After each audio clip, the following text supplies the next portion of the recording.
Olá, pessoal, boa tarde.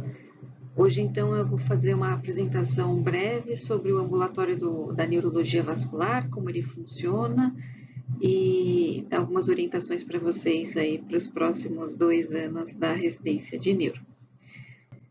Para começar, então, o nosso ambulatório, ele é um ambulatório que tem bastante assistentes.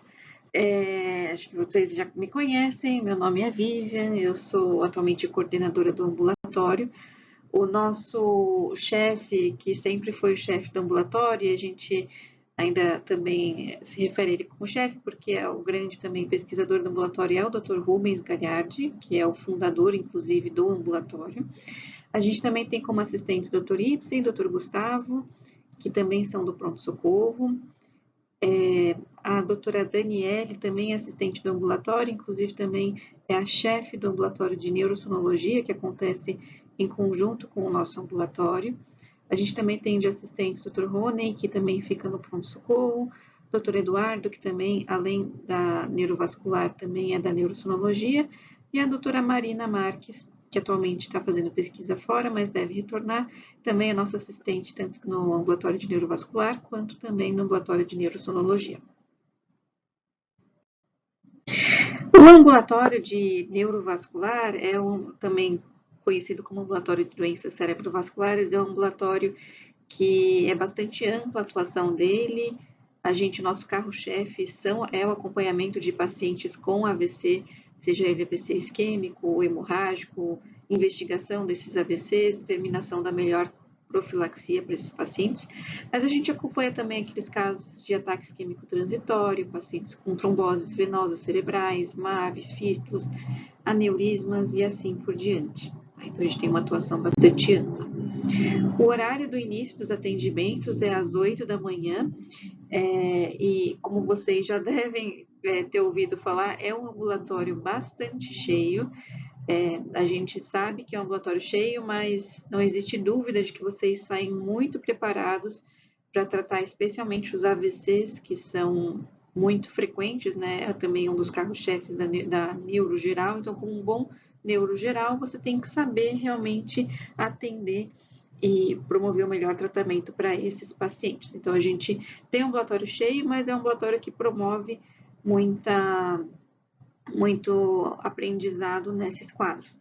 O ambulatório, ele começa, então, para a gente iniciar os atendimentos às 8 da manhã, até eu sugiro fortemente que se vocês conseguirem chegar um pouco antes, para ir se preparando, eventualmente lendo o prontuário, isso pode ajudar ali nos atendimentos. A gente tenta acabar o ambulatório até ao meio-dia, algumas vezes a gente consegue acabar antes, algumas vezes acaba depois, tá? Então, é um pouco variado, geralmente no início da residência costuma terminar um pouco depois, a gente pede para ao máximo a gente tentar agilizar e por isso eventualmente chegar um pouquinho antes, para já indo ler o prontuário e tudo mais, porque ao meio-dia a gente tenta fazer uma aula teórica com uma duração aí de pelo menos uma meia hora, para não atrasar as atividades da tarde, e aí com isso a gente consegue então fazer tanto o atendimento quanto aprender um pouquinho mais com a teoria, tá? As aulas teóricas do ambulatório de neurovascular são geralmente apresentadas pelos R2. A gente orienta que absolutamente todos os casos do ambulatório sejam discutidos com os chefes, com os assistentes do ambulatório, mesmo que você julgue que é um caso, por exemplo, tranquilo. Eu atendi um paciente que usa Marivan e ele veio só para retornar para controle de INR e o INR está na faixa. Mesmo assim, confirme com o chefe, eventualmente tem um insight de algum outro exame que ele precisa fazer, alguma outra questão que ele pode acompanhar. Todos os casos precisam ser acompanhados, precisam ser discutidos com o chefe. Sempre avise, eu vou colocar aqui para vocês, a gente vai discutir um pouco de formulário do prontuário, mas sempre avise para o chefe com quem você está discutindo se esse paciente é de estudo clínico ou não. A gente tem vários estudos clínicos em andamento e, às vezes, o retorno do paciente é justamente uma visita de um estudo clínico que ele precisa fazer algum exame, alguma bateria de testes. Então, precisa avisar, tá, que para a gente só se organizar se vai ser feito mais alguma coisa ou não. E, em geral, a gente sabe que a gente vai fazer no primeiro dia com vocês só uma recapitulação dos estudos clínicos, mas em geral a gente pede que os pacientes que sejam atendidos do estudo Optimal, que é um estudo de controle de manejo de pressão arterial, sejam atendidos preferencialmente pelos R3, mas os R2 podem atender também. E tentem, então, sempre entender o caso antes de discutir. Eu digo isso porque, às vezes, naquela questão de quero atender rápido, muitas vezes a gente percebe que o caso vai ser discutido sem que seja entendido muito bem, e lógico, é difícil, principalmente no começo é difícil, então vocês vão chegar com muitas dúvidas, olha, esse caso eu não entendi muito bem, o prontuário não está muito legal, a gente senta e vai entender junto. Mas tentem ao máximo prestar atenção, então, no que exames que foram feitos, que exames não foram feitos, qual foi a linha de raciocínio até aquele momento, que daí a gente consegue extrair mais e até, então, conseguir dar um melhor tratamento para os nossos pacientes. Sugestão para o prontuário. Então, como que que seria o melhor cenário? E a gente sabe, eu estou reforçando isso, porque a gente sabe que às vezes o prontuário vem com vícios de anos. Então, uma pessoa escreveu lá anos atrás uma informação, aquilo foi sendo repetida e ninguém corrigiu. Então, acho que é sempre uma oportunidade, já que a gente está tendo uma mudança dos residentes, é uma oportunidade para a gente tentar melhorar os nossos prontuários também.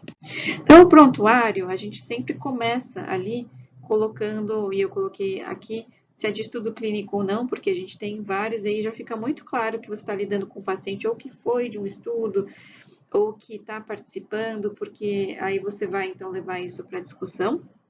A gente coloca a identificação, Maria, X anos, e as hipóteses diagnósticas. Hipóteses diagnósticas, então, sempre começar realmente com o problema do paciente.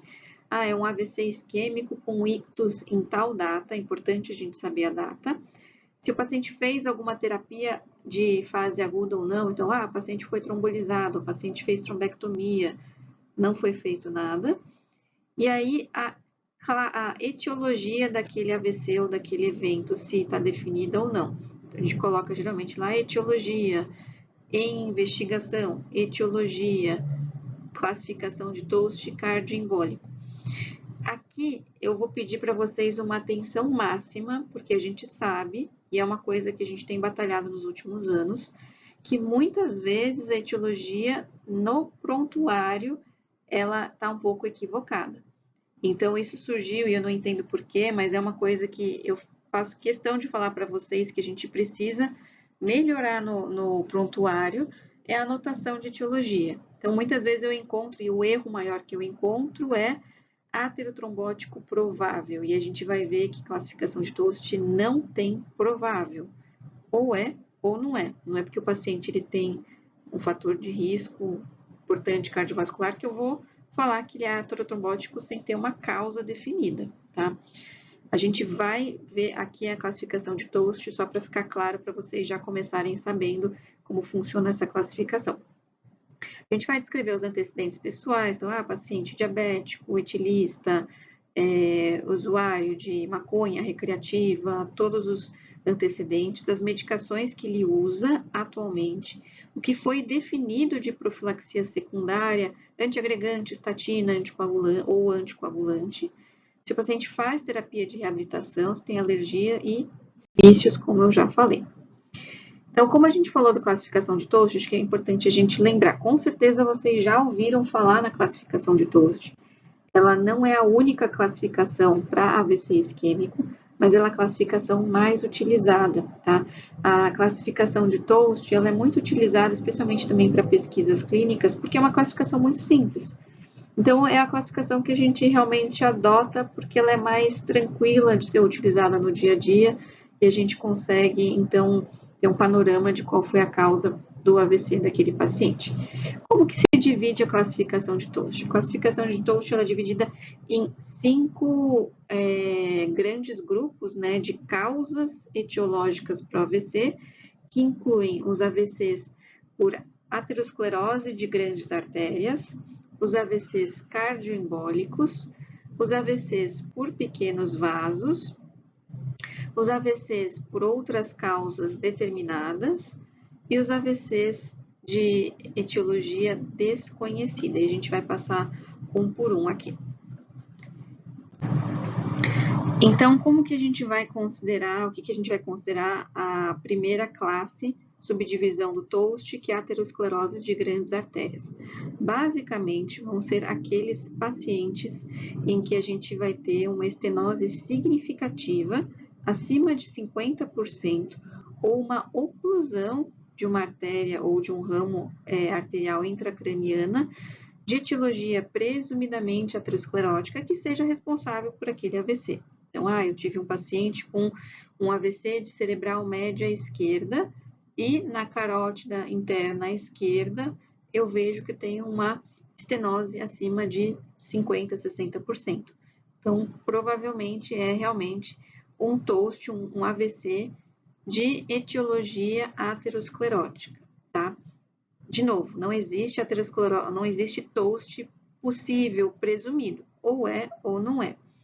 Na classificação do TOAST de aterosclerose de grandes artérias, até o artigo original que eu coloquei para vocês no último slide, que é de 1993, é uma classificação bastante antiga, ela coloca que esses pacientes frequentemente têm síndromes corticais associadas, então tem uma afasia, negligência, com ou sem envolvimento motor, geralmente com, ou síndromes de tronco cerebelar.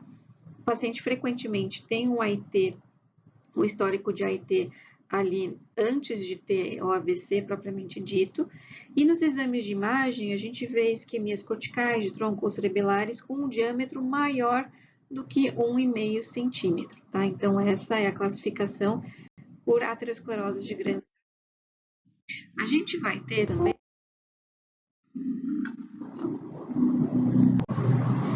Então, como segunda grande subgrupo da classificação de TOAST, a gente tem as causas de embolias cardíacas ou cardioembolia.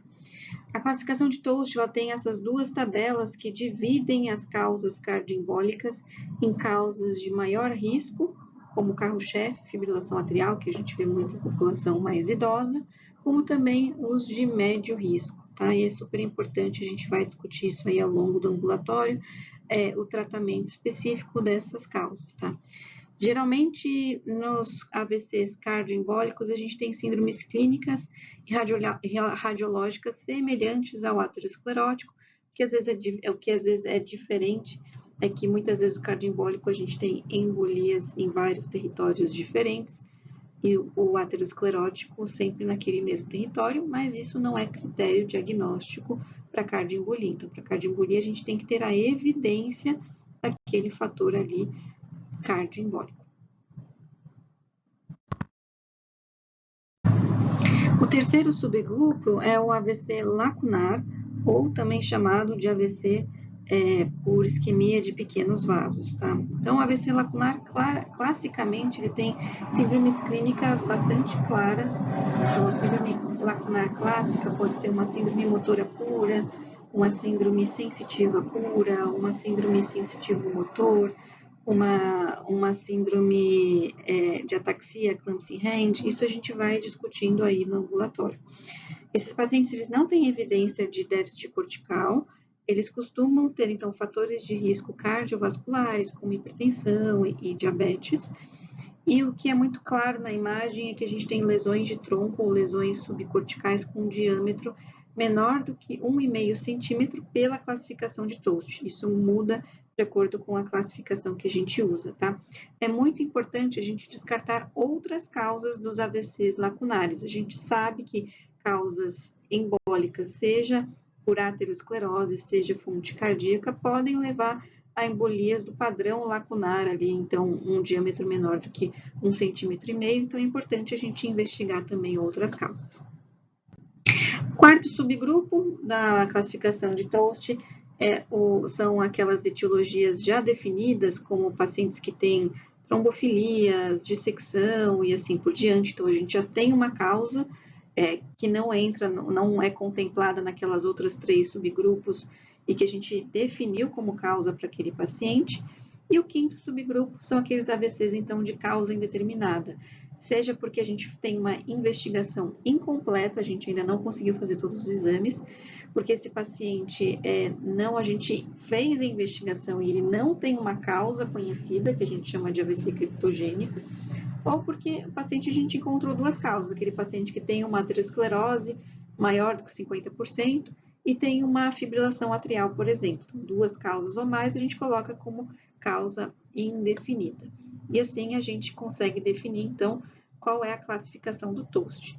Lembrando que ela é definida, ela não é presumível, possível. Existem outras classificações, como a SS-TOAST, que pode usar esses termos, mas a classificação de TOAST clássica não utiliza, tá? Então, tem que seguir os critérios da classificação de TOAST clássica.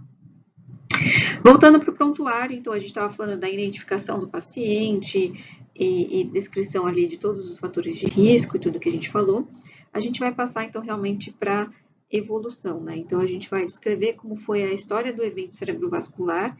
Muito cuidado com Ctrl+C, Ctrl+V ali da história do PS, porque às vezes fica confuso, fica com os dados de como foi do dia do PS. Ah, o paciente chegou agitado hoje às 3 da tarde.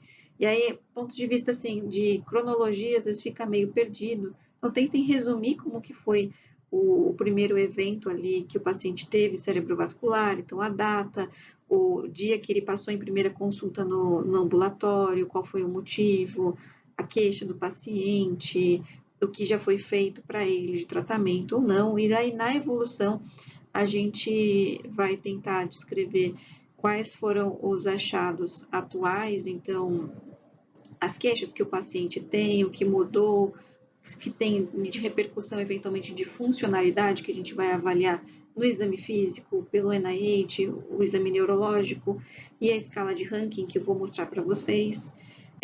A gente vai descrever como está o controle de risco, de fatores de risco cardiovasculares desse paciente. Então, ambulatório da neurovascular é um ambulatório que tem que levar esteto, preferencialmente levar um esfígmo.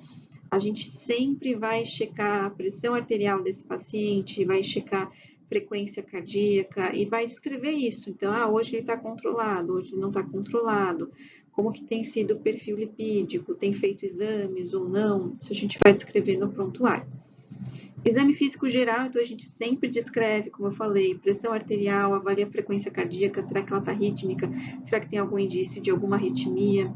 A gente vai descrever o exame físico neurológico completo desse paciente e a gente vai também descrever a escala de funcionalidade de ranking, que é uma escala muito fácil de ser aplicada. Se vocês também quiserem fazer, existe uma certificação em escala de ranking, mas basicamente a gente vai avaliar a funcionalidade do paciente, seguindo esses critérios que eu coloquei para vocês, e a gente vai descrever no prontuário, então, os exames complementares que ele já fez de neuroimagem, avaliação cardiológica, estudo de vasos, exames laboratoriais e assim por diante, Doppler transcraniano e todos esses exames, tá?